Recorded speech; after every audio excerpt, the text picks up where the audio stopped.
With the way that it's changed, I'm gonna throw our names in the top five and tell me how you get the job done.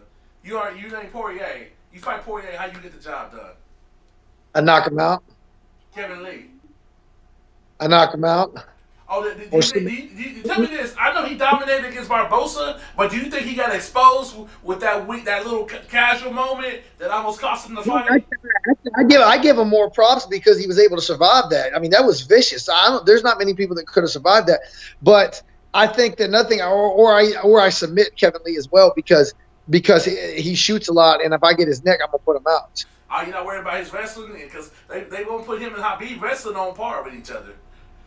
No, I know Kevin Lee can take me down, but he just like every other guy, he can't.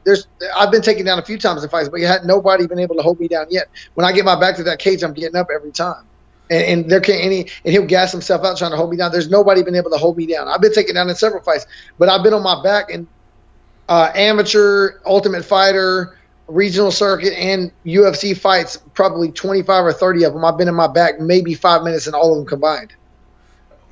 Eddie Alvarez. Knock his ass out. He's the easiest matchup up there. He's the easiest matchup. So you call it Eddie Alvarez easy money? Oh yeah, I would whip his ass so easily. I'm a stylistic nightmare for that dude. Tony Ferguson. I would either catch him with something big, or I could. The thing that with Tony Ferguson that he gives a lot of people problems for, and this is why I feel like I'm a stylistic nightmare for him too, is he breaks people with cardio and his willpower, obviously. But my cardio is as good or better than his is. You know what I'm saying? Like when I was in high school, I could run a mile in 5 minutes. You know what I'm saying? Every fight I've beat every fighter that I haven't knocked out. I've beat them on, but besides obviously that I haven't finished. But if I haven't submitted or knocked them out, I beat everybody on volume. I could throw 100 punches around, so I can match Tony Ferguson with cardio just as good or better than anybody in the whole division. And my jiu-jitsu's good enough. My wrestling defense is good enough. I'm better than that dude, everywhere. And my striking is way better than his. And Habib, how would you go against the champ and get your hand raised?